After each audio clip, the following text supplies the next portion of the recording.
I guess it's depressing news that No, Chuck. officially signs with the Houston Texans.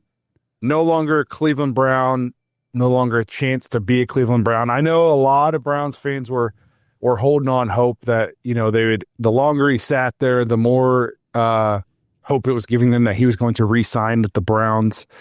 But officially, a Houston Texan now teams up with another former AFC North running back in Joe Mixon. They have if Chubb gets back to not going to be a Cleveland Brown. Kenny, let's just start with you. Yeah, you know what I had to do? I run the Browns backers up here in Ottawa. I just wrote a thank you note, man. And I basically put it, he's starting a new chapter with the Texans. And I just want to take a moment to celebrate what it meant to Clevelanders and to us here in Ottawa. We were very proud that he was part of the family. Chubb was just a phenomenal running back. He was the heartbeat of the team. He was humble, relentless, and he was all about work. When it was a quiet 100-yard game or whether it was a thunderous touchdown run that brought us to our feet, he gave it every single week. And he was like Joe Thomas, man, just always put the lunch bucket hat on. And from the debut in 2018 to the unforgettable playoff win against Pittsburgh, Nick made it known to be what's Brown. He had pride, he had hope, he gave us hope, and that's something to believe in, man. So Nick Chubb, thanks. I appreciate you. We appreciate the bruising runs, and we wish you had you back here, man. I'm so disappointed that you're not a Cleveland Brown anymore, but once a Brown in my heart, buddy, you're always a Brown. Let me, so I think we jumped a little out of order. I just want to play this voicemail from Ben real quick about Hey guys, Chubb. how's it going? I just wanted to get your thoughts on it depends if you're listening to this, but the possible Nick Chubb rumors that he's going to the Texans, or like I said, depending on when you're listening, he might be going elsewhere. I'm not too sure. But if he does leave, I just wanted to get your thoughts on what you think this will have impact wise on the squad. Because personally, I think because of all the injuries he had leading up to him leaving, which is basically one massive injury each season, I think it's going to be easier to accept him leaving. And I think with the rookies that we've drafted, I think we've compensated for him really well. That's just my personal opinion. I'm obviously going to miss him. He's a legend, and he balled out for the Browns every time he stepped on the field.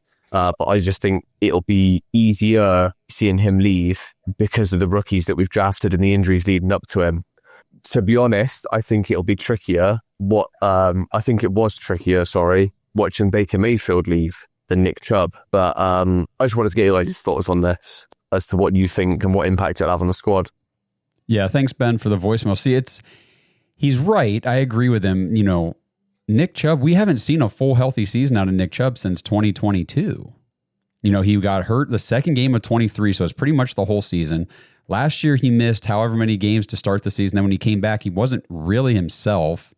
And so it is a little different than if he had just been out there putting up 1,200 yards last year and 12 touchdowns, and then we let him go and didn't re-sign him or anything. But I'm not saying it eases the pain. I mean, when I saw him out there on video clips today, practicing with the Houston Texans and everything, it definitely made me a little nauseous to see him in a different jersey and a different number. I didn't like it, but it is what it is. And he's right.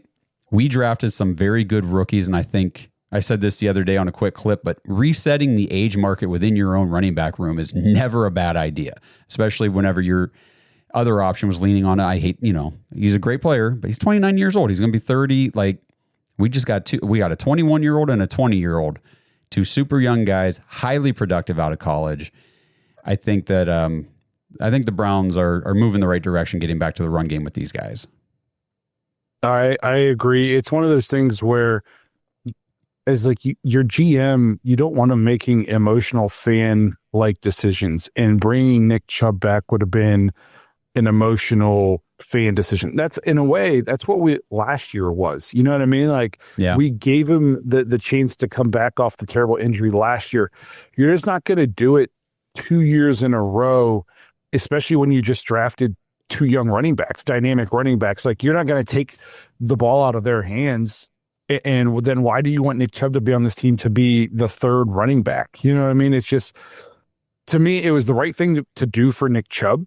to not insult him with like a league minimum offer, to not say you're going to come back here and get the ball 3 times a game, like give him a chance to go actually play and compete.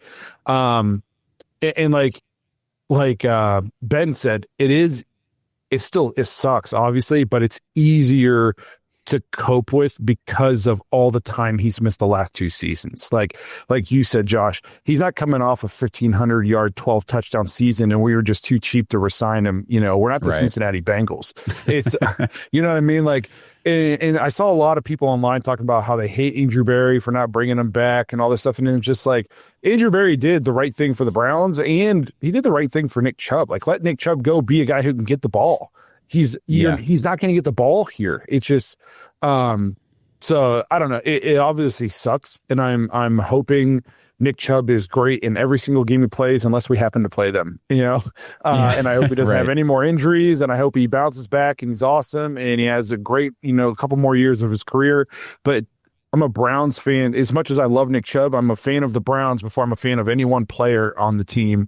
And what was right for the Browns was to draft the running backs and go younger, and that's just the reality of the business we're in. Right. And if you're a fan of Nick Chubb, it's selfish to want him to come back to Cleveland, like you said, to be the RB3. You know that Judkins is going to dominate the touches. You know that they have a role in mind for Sampson. They just had Jerome Ford take the pay cut. Like, there's not much left for anybody else to have him, if he signed back here, it would be on a very minimal role with the offense. So if you're truly a fan of Nick Chubb, it does suck to watch him go somewhere else, like I said, and wear a different jersey. But you want him to go have that opportunity to compete, like you said, revitalize his career. Who knows? Maybe he gets everything back on track, avoids injuries, avoids the downfall at the age cliff and all that stuff for the next couple of years, and has a great career. That would be awesome. But it was not going to happen here. No, and it's not like we traded him to purgatory or something. He got to sign with a playoff team that has C.J. Stroud at quarterback and another running back in the backfield to split some carries to hopefully help keep them both. Like, he's in a good situation. So like you said, if you're a fan of Nick Chubb, Nick Chubb was done right by in the fact that he didn't have to take some league minimum deal. Like, he didn't get paid big money, but he didn't just sign for, $900,000, or whatever the league minimum is. I think, and he has a chance to be a feature back. Yeah, we should just say real quick, for anybody who didn't see the numbers, it was a $2.5 million contract, 1-year deal with incentives that could get him up to $5 million this year. Yeah, and so you guys kind of hit the nail on the head too with Barry. I mean, he put Amari Cooper in a good spot. He put Za'Darius in a good spot. A lot of times, even with Baker Mayfield, he put him in a spot where he could have started, right? And he did start, and he did start, right?